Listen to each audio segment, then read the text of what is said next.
Assalamualaikum warahmatullahi wabarakatuh. Perkenalkan, nama saya Sylvia Anggreni Mirat dengan NIM 202203860202006 dari program studi Ekonomi Syariah. Adapun tujuan pembuatan video ini untuk menyelesaikan tugas akhir semester mata kuliah Manajemen Keuangan Syariah, yang dimana membahas tentang fungsi manajemen keuangan syariah dan konvensional. Pembahasan pertama yaitu perbedaan manajemen konvensional dan syariah. Dalam berbagai literatur, manajemen mengandung 3 pengertian, yaitu manajemen sebagai suatu proses, manajemen sebagai kolektivitas orang-orang yang melakukan aktivitas manajemen, serta manajemen sebagai suatu seni atau art dan sebagai suatu ilmu pengetahuan atau sains. Sedangkan manajemen dalam aliran Islam memiliki 2 pengertian, yakni sebagai ilmu dan sebagai aktivitas. Pembahasan kedua yaitu pengertian manajemen keuangan konvensional dan syariah. Menurut Sutrisno, manajemen keuangan adalah sebagai semua aktivitas perusahaan dengan usaha-usaha mendapatkan dana perusahaan dengan biaya yang murah, serta usaha untuk menggunakan dan mengalokasikan dana tersebut secara efisien.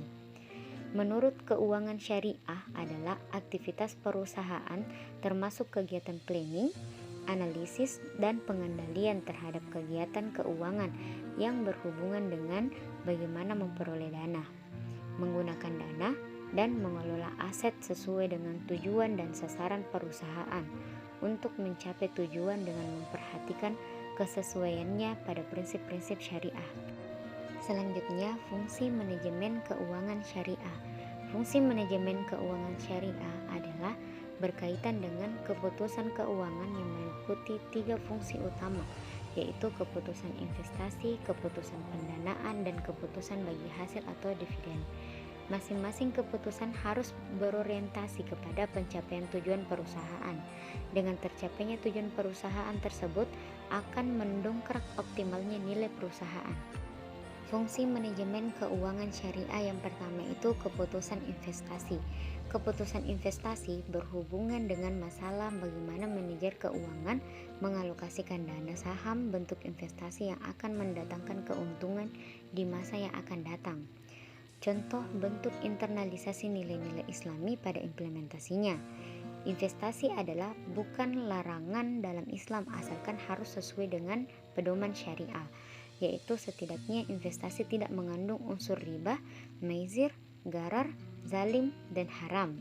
Sukuk, saham syariah, reksadana syariah adalah beberapa contoh produk syariah, di mana pasar modal yang dapat menjadi alternatif investasi bagi investor muslim. Produk-produk ini telah mengubah filter syariah sebagaimana aturan yang telah ditetapkan oleh Dewan Syariah Nasional Majelis Ulama Indonesia melalui fatwanya mengenai produk syariah di pasar modal. Fungsi manajemen keuangan syariah yang kedua yaitu keputusan pendanaan. Keputusan pendanaan adalah keputusan yang berkaitan dengan bagaimana perusahaan mendapatkan dana atau modal. Oleh karena itu, keputusan pendanaan sering disebut kebijakan struktur modal. Contoh bentuk internalisasi nilai-nilai Islami pada implementasinya.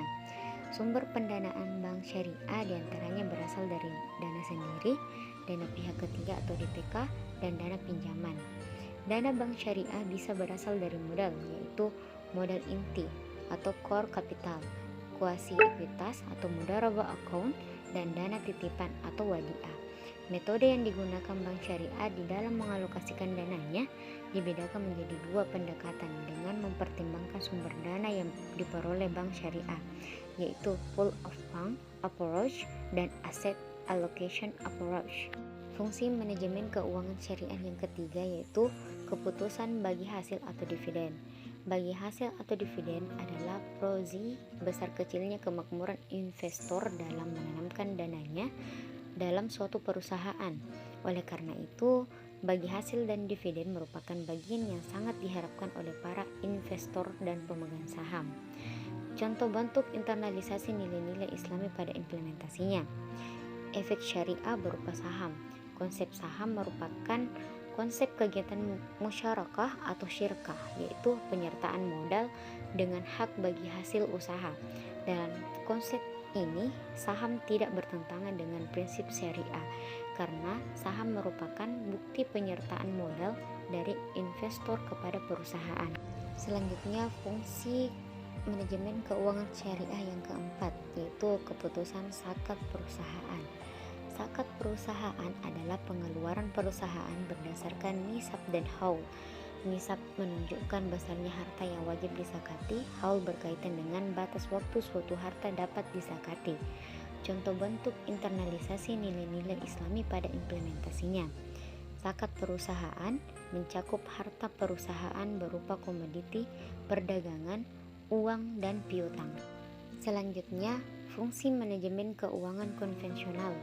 Fungsi manajemen keuangan terdiri dari 3 keputusan utama yang harus dilakukan oleh suatu perusahaan: keputusan investasi, keputusan pendanaan, dan keputusan dividen.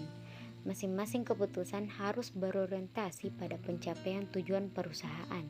Yang pertama, keputusan investasi. Keputusan investasi adalah masalah bagaimana manajer keuangan harus mengalokasikan dana ke dalam bentuk-bentuk investasi yang akan dapat mendatangkan keuntungan di masa yang akan datang. Yang kedua, keputusan pendanaan. Keputusan pendanaan ini sering disebut sebagai kebijakan struktur modal. Pada keputusan ini, manajer keuangan dituntut untuk mempertimbangkan dan menganalisis kombinasi dari sumber-sumber dana yang ekonomis bagi perusahaan guna membelanjai kebutuhan-kebutuhan investasi serta kegiatan usahanya. Yang ketiga, keputusan dividen. Dividen merupakan bagian keuntungan yang dibayarkan oleh perusahaan kepada para pemegang saham. Oleh karena itu, dividen ini merupakan bagian dari penghasilan yang diharapkan oleh pemegang saham. Itulah tadi pembahasan tentang fungsi manajemen keuangan syariah dan konvensional. Terima kasih telah menonton. Sekian dari saya. Wassalamualaikum warahmatullahi wabarakatuh.